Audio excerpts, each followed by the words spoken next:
So babatiin ko lang ng, advance happy birthday si, Rami Palomar sa February 15.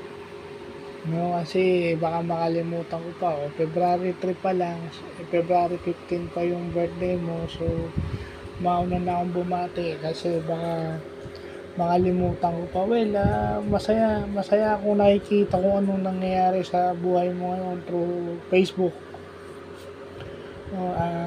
Buti naman medyo stable ka na, happy ka na with your own family, at nakakatulong ka pa rin sa iyong lola, nakakatulong ka pa rin sa mga nanay mo, tatay mo, at mas lalo ka naging mabuting kapatid sa ate Maylin mo. Yun ang importante. So,